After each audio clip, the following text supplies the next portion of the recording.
지난 주간에 저는 어느 날 아침에 안양에서 조찬 회의가 있었습니다. 7시에 회의니까 6시 좀 넘어서 차를 운전하고 가면서 새벽에 운전하는 것이 상당히 위험하다는 것을 새삼스럽게 느꼈습니다. 가끔 뉴스 보면 어느 교인이 새벽기도 가다가 횡단보도에서 교통사고를 당했다는 안타까운 소식들이 가끔 나오거든요. 새벽에 왜 차도 많지 않은데 사고를 당하나 그런 생각을 했는데, 실제 운전해 보니까 이 새벽에 운전하는 게 굉장히 운전자나 행인이나 위험하다는 걸 느꼈어요. 왜냐하면 굉장히 어두워서 잘 시야가 보이지 않습니다. 차라리 밤에는 차가 많아서 라이트가 많기 때문에 더 어두운데 새벽에는 차가 많지 않아서 어둡더라고요. 거기다가 새벽기도 가시는 분들, 새벽에 나오시는 분들이 하얀색 옷을 잘 안 입어요. 어두운데 하얀색 옷 입고 나와보세요. 섬뜩합니다. 노란색 이런 거 잘 안 입어요. 대개 다 검은색 계통의 옷을 입기 때문에 잘 식별이 안 되는 거예요. 그러다 보니까 사고 위험이 높아집니다. 그리고 새벽에는 차가 별로 없어서 막 달리게 돼요. 여기서 태평역까지 가는데 차가 많이 막힙니다. 신호등도 길고.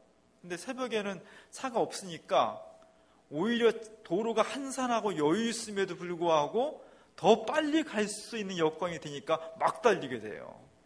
급제동을 걸어도 쉽게 그렇게 브레이크가 밟히지 않습니다. 그러다 보니까 훨씬 여유로운 교통 상황임에도 불구하고 낮이나 밤보다 새벽이 오히려 더 사고가 많이 나는 것 같습니다. 우리가 여유가 있다는 것, 도로나 인생이나 시간이나 물질이나 건강이나 여유가 있다는 것은 그 나름대로 그냥 여유를 지켜주는 게 좋을 것 같아요. 더 빨리, 더 많이, 더 이렇게 하다 보면 오히려 불행에 빠진다 하는 것을 제가 아침에 운전을 해보면서 한 번 더 느끼게 되었습니다. 오늘은 선물에 대한, 하나님의 선물에 대한 이야기를 하고 싶습니다. 선물은 참 좋은 겁니다. 제가 아이들 키우면서 애들 생일을 맞이하면 선물을 주죠. 부모님이 생일 축하해 이렇게 선물을 주는데, 저는 아이들한테 선물도 주지만 너네가 생일을 맞이하면 꼭 엄마한테 낳아주셔서 고맙습니다 이렇게 선물을 드리라고 했습니다. 물론 별로 한 것 없는 아빠한테도 드리면 좋겠지만, 아빠한테는 안 드리더라도 엄마한테는 10달 동안 배불러서 힘들게 낳았으니까 꼭 선물을 드리도록 해라. 생일을 맞이해서 당연히 축하받는 것뿐만 아니라 감사의 마음을 만들기 위해서 그렇게 교육을 시켰습니다. 그래서 우리 아이들 어렸을 때 보면 돈이 없으니까 종이에다가 연필로 써가지고 상품권을 만들어서 막 엄마한테 주기도 했어요. 안마 10회권, 설거지 5회권, 심부름 10회권 이렇게. 물론 그거 다 지키지 않고 그냥 몇 번 하다가 다 흐지부지 되어버렸지만 선물은 참 좋은 겁니다. 선물은 너무 기쁘고 주는 사람도 받는 사람도 기쁜 거다. 그것이 선물이다. 오늘 우리가 예수를 믿는다는 것은 바로 이 선물이라는 개념에 기독교 복음이 굳게 기초하고 있습니다. 선물은 거저 주는 거예요. 대가를 바라지 않고 주는 것이 선물입니다. 만약에 내가 무엇을 주면서 내가 이걸 주니까 대신 이걸 주시오 라고 하면 선물이 아니고 뭐가 돼요? 뇌물이 돼요. 선물은 주는 사람이나 받는 사람 모두를 행복하고 기쁘게 하지만, 뇌물은 서로를 부담스럽게 하고 파탄에 이르게 합니다. 기독교 복음은 바로 예수 그리스도가 우리에게 주신 최대의 특별한 선물이라는 것이 기독교 복음이에요. 하나님께서 우리를 구원하시기 위해서 많은 것을 베풀어 주셨는데, 자녀들에게 그 중에 최고의 어떤 것도 비견할 수 없는 특별한 선물, 그것은 바로 예수 그리스도 자신입니다. 오늘 기도하셨듯이 하나님의 아들 독생자를 우리에게 주셔서 우리의 죄를 모든 것을 담당하시고 십자가 달려 죽게 하심으로써 우리를 구원에 이르게 하셨다. 우리가 일상 살면서 대단한 것을 받지 못했다 하더라도, 다른 거 다 못 받아도 예수 그리스도가 나를 위해서 십자가를 지셨다는 이 구원의 복음, 이 구원의 선물, 이것을 아무 값도 없이, 아무 조건 없이 누구에게나 그것을 믿음으로 받아들이는 사람에게는 거저 주셨다는 것, 이것이 기독교 복음입니다. 그래서 기독교 복음은 아주 소중하고 아주 행복한 것인데, 그것은 바로 하나님께서 우리에게 주신 무료의 선물에 기초하고 있는 겁니다. 이것을 기독교에서는 은혜다, 은총이다, 이렇게 표현을 하고 있습니다. 오늘 전도서의 말씀은 바로 이렇게 하나님께서 우리에게 선물을 주셨다는 것을 아주 잘 설명을 하고 있습니다. 사실 구약 성경은 창세기부터 말라기까지 많은 다양한 종류와 다양한 시대를 관통해서 기록이 됐습니다. 가장 첫 번째 부분을 율법서라고 해요. 오경이라고 하는 율법서. 굉장히 딱딱하고 법률적이고 단호하고 신비스럽고 이런 부분입니다. 그것이 지나면 이스라엘 역사가 어떻게 전개되었는지, 그 험난한 역사 속에 하나님께서는 어떤 예언자들을 통해서 그 시대마다 필요한 구원의 음성을 들려주셨는지 역사서와 예언서가 이어집니다. 그리고 마지막 부분에는 히브리어 성경으로 성문서라고 문학 작품들이 있어요. 시, 시편, 욥기, 잠언, 전도서, 이런 것들이 문학 작품이에요. 문학인데 그래서 읽어보니까 너무너무 은혜가 돼요. 신앙생활 하는데 너무너무 도움이 되고, 맞아, 이건 정말 진리야, 이렇게 많은 사람이 오랜 시간을 걸쳐서 공인되고 받아들여졌기 때문에 성경으로 인정이 된 것입니다. 이 성문학, 성서문학들은 사람들을 어리석음에서 지혜롭게 만들기 때문에 지혜를 주는 지혜문학이라고 말을 붙이고 있습니다. 오늘 전도서도 사실 지혜문학이에요. 전도서라고 되어 있지만 사실 전도라는 말은 예수 믿으세요 이런 전도라기보다는 성경 원어에는 코엘렛이라고 해서 이렇게 모인 사람들, 이렇게 여러 사람이 모였을 때 인생을 오래 산 사람, 산전수전 다 겪은 사람, 그래서 인생의 여러 가지 체험을 통해서 삶이 뭐지? 인생의 가장 소중한 것이 무엇이? 어리석은 것이 무엇이지?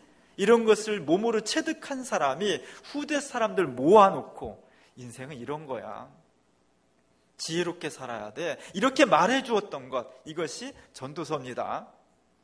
이 전도서 속에는 여러 가지 이야기가 들어있는데 중심 주조미, 키노트가 있어요. 계속적으로 반복되는 말씀, 그것은 허무주의예요. 헛되고 헛되다. 1장 2절부터 이렇게 헛되고 헛되다. 모든 것이 헛되다. 이 말씀이 사실은 전도서 동안에 계속해서 반복적으로 나타납니다. 구스타프 도레라는 사람이 이 전도서를 이야기한 사람이 누굴까? 보통 우리가 솔로몬이라고 알고 있기 때문에 솔로몬을 판화로 그려서 우리에게 보여줬어요. 거룩하신 임금님이 많은 사람을 놓고 수염이 확 나고 정말 삶의 풍부한 경험을 가지고 있는 사람이 왕의 신분으로서 부와 권력과 유혹과 타락과 모든 것을 경험한 그 사람이 사람들 앞에 설파하는 겁니다. 인생이란 뭐냐? 어떻게 살아야 될까? 사실은 인생은 다 일장춘몽이야. 모든 것이 다 헛되고 헛된 거야. 어떤 사람은 새벽부터 밤까지 죽어라고 일하는데, 어떤 사람은 인생의 욕망을 따라서 이거 아니면 나 죽겠다고 그냥 눈에 불을 켜고 살아가는데, 그거 다 해보니까 사실은 다 헛된 거야. 우리가 바람을 잡는 것과 같아. 사실 이런 일정한 허무주의가 그 속에 들어있습니다. 이런 구약의 유산을 유대교로부터 새롭게 출발한 기독교가 일정 정도 받아들이고 있어요. 그래서 기독교는 사실은 허무주의를 간직하고 있습니다. 이 땅에 살아가는 물질, 건강, 직업, 사랑, 이런 모든 것들이 소중하긴 한데 거기에 내 인생 전체를 막 갖다가 막 투여할 정도로, 그 정도로 영원한 것은 아니더라. 사람도 역사도 사는 것도 건강도 부도 다 시간이 지나면 먼지처럼 다 흩어지더라. 무익한 것은 아니지만 그것에 우리가 인생 전체를 몰두한다는 것은 어리석은 짓이다. 이런 허무주의가 있습니다. 기독교 안에. 어디다 영원한 가치를 둬야 되느냐? 하늘나라에 두자. 이것이 기독교 복음의 일정 부분을 차지하고 있어요. 그렇게 살다 보니까 이 땅의 정치, 역사, 경제, 불의, 부조리, 권력 이런 것에서 무책임하게 되는 거예요. 그래서 19세기에 기독교 유산으로부터 탄생한 일군의 학자들이, 사회과학자들이 이런 기독교를 매섭게 비판했습니다. 불의에 대해서, 잘못된 것에 대해서 끼어 일어나서 바로잡을 생각을 하지 않고 맨날 하늘나라만 바라본다고. 이런 기독교는 사람을 구원하는 종교가 아니라 사람을 멍청하게 만드는 아편과 같다고 이렇게 공격을 했습니다.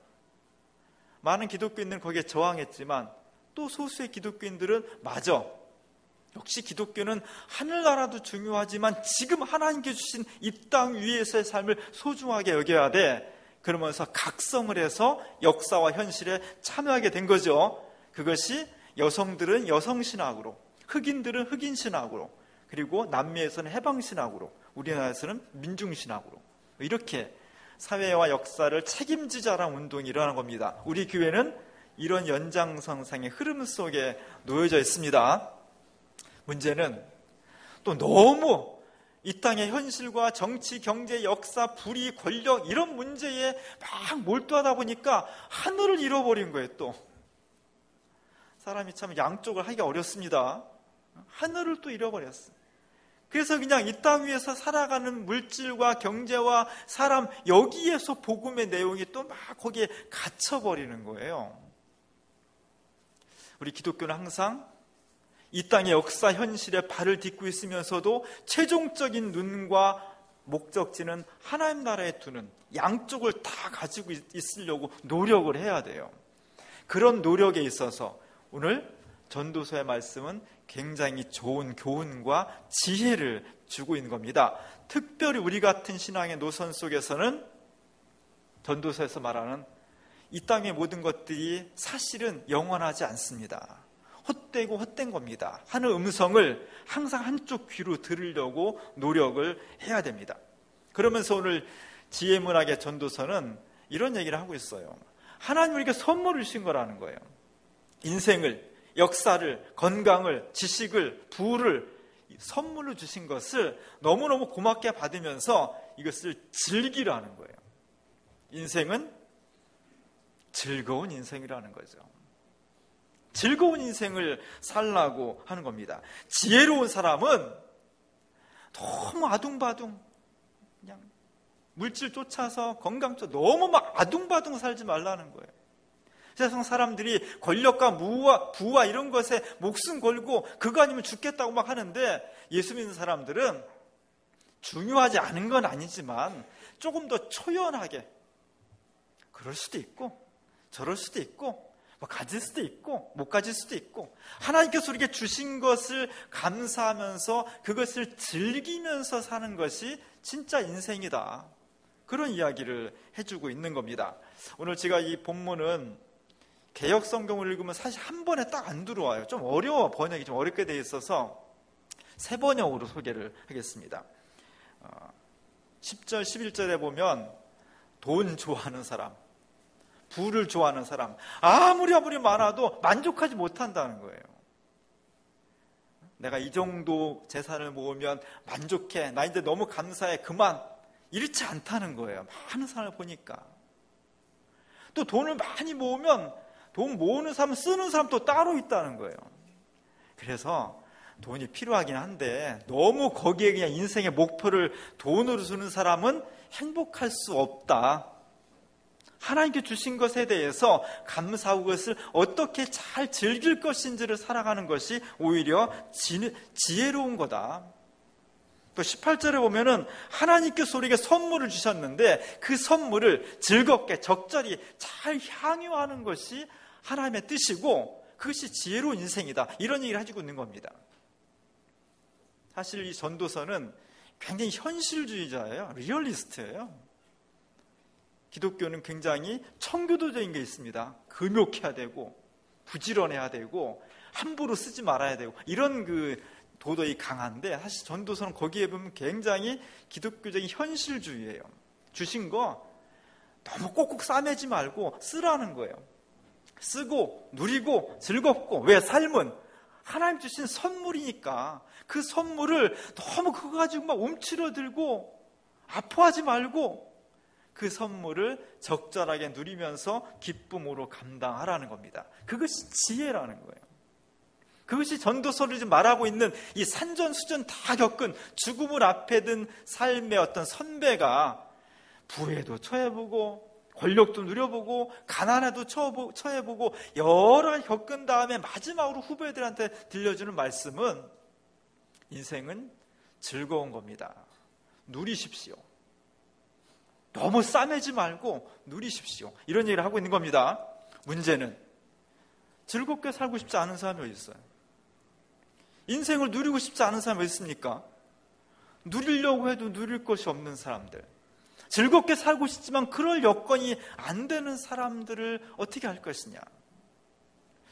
오늘 12절에 보면은 이런 구절이 있어요.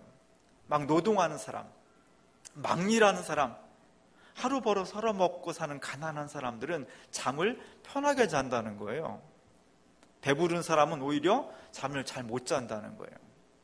지금은 은행이 있으니까 여러분이 막 수십억 재산이 있어도 은행에 탁 놔두면 좀 안심이 되잖아요. 옛날에는 다 재산이라는 게 땅하고 곡식 이런 거예요.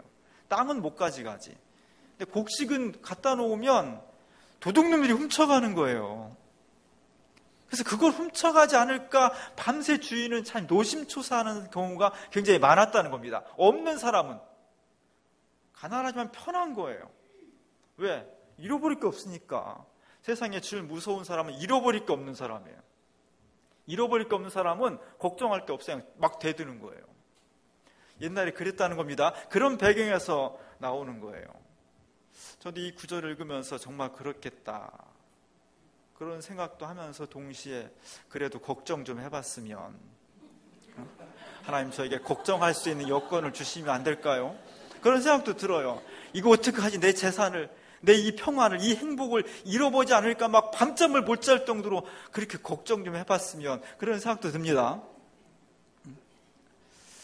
하나님께서 우리에게 적절하게 주신 것을 잘 즐길 수 있는 그런 마음의 여유와 그런 생각을 가지라는 거예요. 그렇다고 막 허랑방탕하고 막 그냥 탐욕을 부리고 막 쾌락을 지고 이런 이야기가 아니라, 우리에게 주신 것을 하나님께 주신 것으로 알고 정말 주님 원하시는 대로 잘 나누고 베풀고 행복하게 더불어 살아가는 것, 그것이 우리에게 주신 삶을 즐겁고 기쁘게 즐기는 모습이 된다는 겁니다. 지난 월요일날 우리 교회에서는 성남 시민단체들이 설을 지나서 신년 할애를 했어요. 시장님도 오셨고 우리 지역에 정말 중요한 분들이 다 모여서 우리 교회에서 저런 거 해서 참 좋습니다. 자주 했으면 좋겠어요. 우리 교회에서 제가 꼭 참석을 해야 되는데, 사실 저는 얼마 전부터 선약을 해놓은 게 있어가지고 미루려고 하다가 못 미루고 잘 조정이 안 돼서 참여를 못했어요. 저는 그날 서울에 갔었습니다. 서울에 그 옆사람 모임이 있었고, 서울에서 그 미국 대사관, 광화문 미국 대사관 뒤에 보면 삼표 그룹이 있어요. 리마라는 유명한 그 건물인데 거기에 삼표 그룹 본사가 있는데, 삼표 그룹의 동양시멘트라는 시멘트 회사가 합병되면서 거기에는 비정규직 노동자들이 작년 8월부터 고용 승계를 해주기로 했는데 안 해주는 거예요. 그래서 본사 앞에서 그 농성을 했습니다. 그래서 NCCK 한국기독교교회협의회가 제일 중요하게 여기는 사회 문제 중에 하나로 비정규직 문제를 다루고 있어요. 비정규직 이 노동자들의 복귀를 위해서 전화부터 한 목사님이 일주일 동안 저 천막, 전기도 안 줘가지고요, 깜깜한 천막 쳐놓고 거기서 금식기도 하고 노동자들과 함께 살았어요. 그 첫날 제가 저녁 때 가서 같이 동참해주고, 전날 얼마나 추웠는지, 저는 진짜 사시나무가 이렇게 떠오는구나, 사시나무 떨듯이 떨어서 얼마나 추웠는지. 같이 기도회를 했습니다. 저기 나온 노동자들은 작년 8월부터 길거리에 사니까 뭐 행색이 말이 아니죠. 밥도 제대로 못 먹고. 우리 시대에 정말 비정규직 노동자가 대단히 중요합니다. 우리나라의 비정규직이 620만 명이라는 거예요. 전체 노동자 중에 공식적으로 33% 정도가 비정규직이라는 거예요. 실제는 거의 48%까지 보고 있습니다. 쉽게 말하면 공식적인 통계로 여기 노동하는 사람 중에 3명 중에 1명은 정규직이 아니라 매 1년마다 한 번씩 다시 계약을 해야 되는 비정규직이라는 거예요. 고용 불안에 시달리는 거예요. 언제 잘릴지 모르는 거예요. 이런 사회 속에서는 어떻게 인생을 제대로 누릴 수 있겠습니까? 그래서 최근에 우리보다 선진국인 북유럽의 네덜란드, 핀란드, 스위스 이런 나라들은 국민들에게 기본소득을 작년 말부터 주고 있어요. 얼마를? 우리나라 돈으로 110만 원 정도씩 주고 있습니다. 인간이 우리나라 국민이면 남녀노소, 직업을 분화 어떤 여건인지 이 땅에서 국민으로 살아가서 인생을 어느 정도 누리기 위해서는 최소한 110만 원 정도는 국가에서 지급을 해주겠다는 거예요. 그래야 인간도 삶이 어느 정도 최소한 기본이 보장된다는 겁니다. 너무너무 부러웠습니다. 우리는 못하면, 그런 능력이 안 돼서 못하면 우리도 어떻게 했으니 저렇게 해야지, 이렇게 해야지, 저걸 포퓰리즘이네, 이렇게 욕하면 안 되는 거예요. 우리 사회가 저런 사회를 가도록 노력을 해야 됩니다. 그것은 하나님 주신 부, 하나님 주신 건강, 하나님 주신 여러 가지 축복을 적절히 나누면서 서로 모두가 행복하기 위해서 누리는 인생, 즐거운 인생을 살 수 있도록 우리를 그렇게 부르셨다는 우리의 고백이 중요한 겁니다. 마지막으로 중요한 것은 유능하지만 그러나 어리석게 살지 말자는 거예요. 자본주의 사회에서 부자가 된다는 것은 쉬운 일이 아닙니다. 자본주의 구조가 이렇게 호락호락한 구조가 아니고요. 정말 목숨 걸고 치열하게 살아야 돼요. 남들 돈 버는 거는 쉽게 버는 것 같죠? 절대로 쉽게 버는 사람 별로 없습니다. 노력해야 되고 연구해야 되고 땀 흘려야 되고 최선을 다해야 부자가 되는 거예요. 문제는 부자가 되었다고 해서, 그래서 유능한 사람이지만 모두가 다 지혜롭고 행복하냐? 그러지 않다는 거예요. 유능하지만 그럼에도 불구하고 어리석은 사람이 많다는 겁니다. 오늘 제가 주부의 렘브란트의 어리석은 부자의 그림을 실었습니다. 1627년도에 렘브란트가 400년 전에 예수님의 어리석은 부자의 비유를 그림으로 그렸어요. 물론 렘브란트는 자기 시대의 모습으로 그렸습니다. 한 부자 노인이 자기 방에 앉아서 촛불을 켜놓고 안경을 끼고 열심히 들여다보고 있습니다. 집중하는 거죠. 뭐에? 돈 계산하는 거예요. 열심히. 너무너무 기쁘고 행복해. 사실 저 때는 자야 되는데 밤잠을 안 자고 지금 돈 계산하고 재산을 관리하는 겁니다. 그 책상 위에는 금화가 막 놓여 있어요. 그리고 주변에는 막 빽빽하게 문서가 막 꽂혀 있습니다. 무슨 문서요? 땅 문서, 집 문서, 나한테 돈 꿔간 놈들 명단, 채무증서. 저 사람이 게을러서 저렇게 지저분하게 정리한 것이 아니라 너무 많아서 정리를 못하는 게 너무 많아서. 저렇게 부와 권리와 권력 그 안에 둘러싸인 사람은 얼마나 행복하겠어요? 얼마나 안정적이겠어요? 그래서 이 부자가 속으로 이렇게 말한다는 겁니다. 야, 난 너무 행복해. 내 인생 너무 부러울 것이 없어. 이제 이 영원한 행복이 단숨에 끝나지 않고 더 지속될 수 있도록 난 창고를 지을 거야. 거기다가 내 재산을 담아놓고 더 안정되게, 더 멋있게, 더 신나게 이렇게 살아야지. 그런 결심을 했다는 겁니다. 거기에서 예수님은 이렇게 한마디 붙이셨어요. 이 바보 같은 사람아, 창고를 아무리 크게 지으면 뭐해? 그 말을 아무리 많이 가지고 뭐해? 내가 네 영혼을 오늘 밤에 부를 것인데. 그러면 그것이 모든 것이 뭐가 되겠어? 뭐가 남겠어? 오늘 하나님께서 우리에게 지혜를 요구하고 있습니다. 아무리 많이 쌓아놓고 살아야 소용없다는 거예요. 우리가 그것 때문에 구원받을 수가 없다는 겁니다. 그래서 오늘 말씀의 18절에 보면 우리의 인생은 짧고 덧없는 거예요. 100세 시대라고 하지만 100세 되신 분한테 물어보세요. 인생이 너무 기냐고. 짧았다고 얘기할 거예요. 짧고 덧없는 것입니다. 거기에서 정말 우리의 삶을 먹고 마시고 즐겁게 살라는 거예요. 단 허랑방탕하고 남이 어떻게 되든 나 혼자만 그렇게 사는 탐욕스러운 삶이 아니라 하나님께서 우리의 삶에 축복을 해주시니까 오늘 20절의 말씀처럼 하나님은 사람이 행복하길 바라시는데 그것은 우리가 함께 더불어 사는 사람과 내게 주신 것을 나누고 함께 공유하면서 우리에게 주신 인생을 기쁨으로 잘 살으라는 겁니다. 오늘 우리가 이렇게 행복한 사람이 됐으면 좋겠습니다. 우리의 인생은 고귀한 거예요. 하나님이 주신 선물입니다. 그리고 내 인생을 위해서 예수님께서 십자가 달려 돌아가시고 자신의 생명을 주셨기 때문에 너무너무 고귀한 거예요. 우리에게 주신 시간, 건강, 물질 너무너무 소중한 겁니다. 하나님의 선물입니다.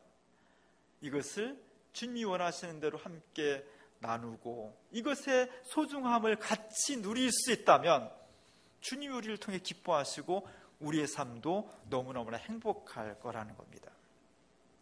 행복한 인생, 하나님의 선물을 잘 향유해서 우리도 기쁘고 하나님도 영광 받으시고 우리 주변에 있는 사람들도 더불어 함께 행복할 수 있는 그런 세상을 우리가 만들어 갈 수 있기를 주님의 이름으로 간절히 축원합니다.